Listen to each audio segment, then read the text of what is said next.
White House in Washington, a guard of honor stands at salute in honor of a distinguished visitor, President Edvard Beneš of Czechoslovakia. Accompanied by Secretary of State Cordell Hull, President Beneš greets President Roosevelt and is introduced to the President's daughter, Mrs. Anna Bettiger.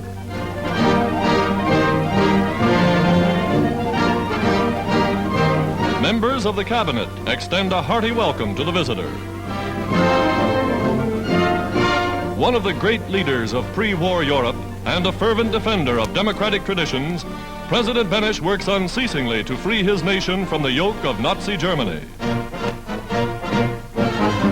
A second distinguished visitor arrives at the White House. On the heels of the Allied victory in Tunisia, Prime Minister Winston Churchill arrives in Washington for his 5th wartime conference with President Roosevelt and a discussion of plans for the next moves against the Axis.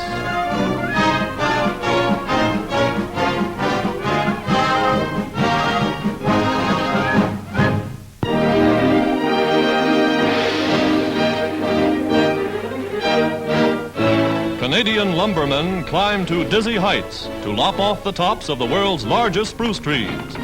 These mammoth trees yield the finest lumber for aircraft construction that can be obtained.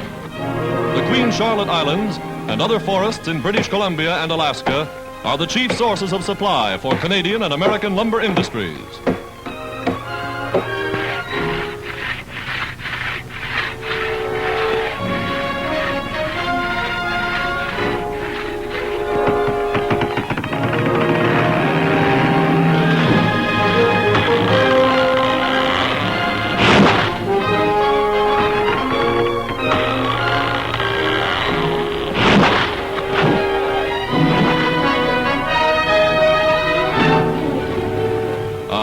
Tons of giant spruce, but it's the strongest light wood in the world.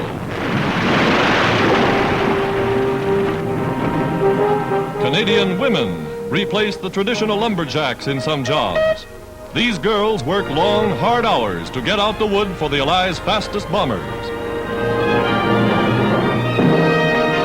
From the forest to the mill, and then on to the railroads to take their part in the United Nations assault on the Axis.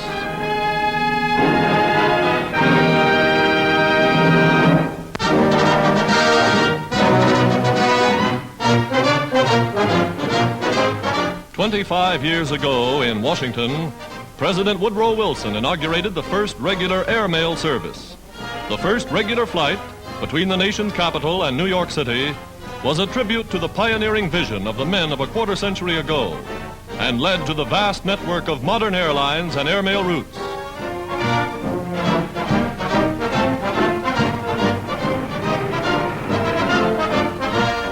Today, Washington celebrates the silver jubilee of the foundation of the airmail.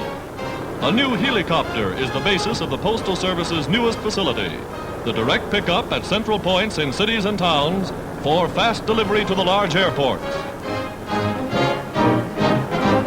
In front of the Capitol at Washington, Igor Sikorsky, designer of the new helicopter, sees his invention carry a special packet of mail to the Washington airport.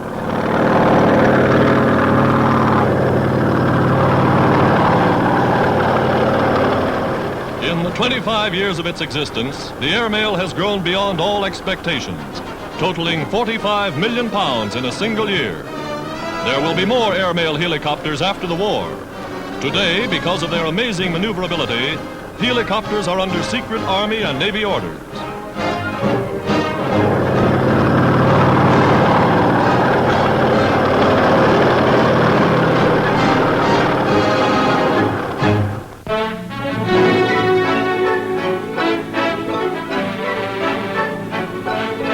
$150 tons of molten steel pour from an open hearth furnace at Henry J. Kaiser's new steel mill in California.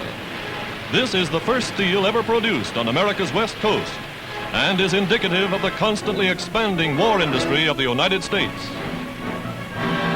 Kaiser, miracle man of merchant ship construction, witnesses the tapping from the first of the 6 furnaces, now furnishing steel for the sinews of war.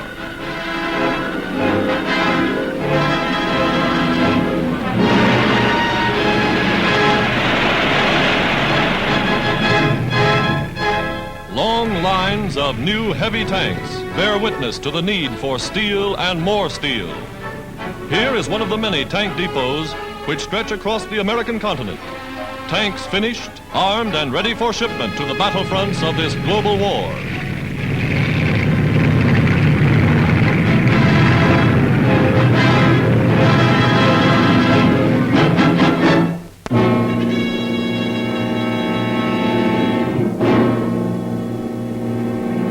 Action in the Aleutian Islands.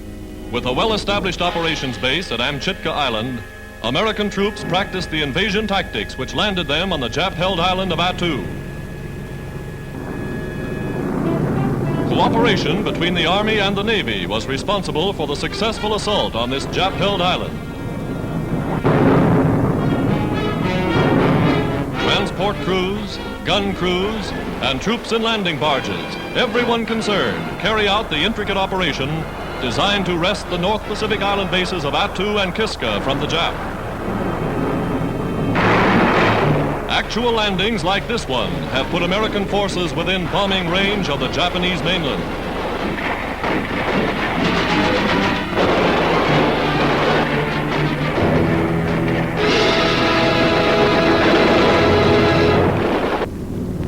In New Guinea, Boston bombers and bullfighters of the Royal Australian Air Force take off from an island air base to attack strong points still in Japanese hands on the northeast coast.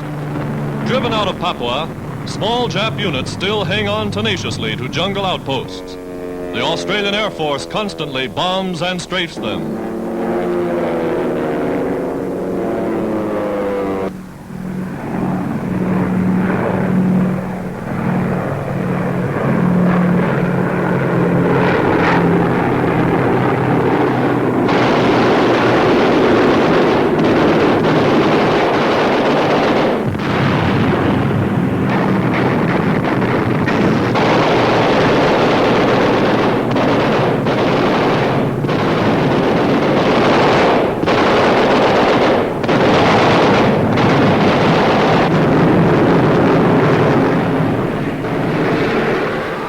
Jap positions at Mubo in a steep-sided ravine, the Australians drive in fearlessly.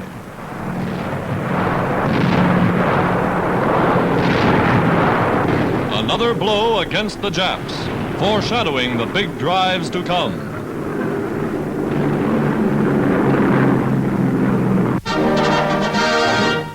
Somewhere in China, the 14th Air Force sees the second star of a major general pinned on the shoulder of their popular commander, General Claire Chennault.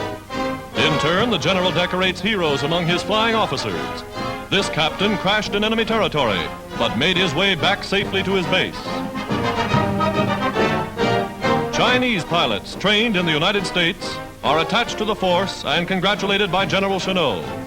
Pacific strategy calls for the rapid increase of Air Force striking power in China. In Washington, for strategic conferences, General Chennault receives the Mitchell Trophy for outstanding air achievement. His leadership of the famous Flying Tigers, who, as volunteers with the Chinese, harassed the Japs for months before Pearl Harbor. Following the complete collapse of Axis resistance in Africa, the Allied Air Force based in Egypt, Malta, and Tunisia pounds the shores of Italy's islands and the mainland of Italy itself. Flying fortresses streak across the Mediterranean to slash at Naples, Sicily, and Sardinia. Weak anti-aircraft fire doesn't stop this round-the-clock bombing of these stepping stones to the Allied invasion of Europe.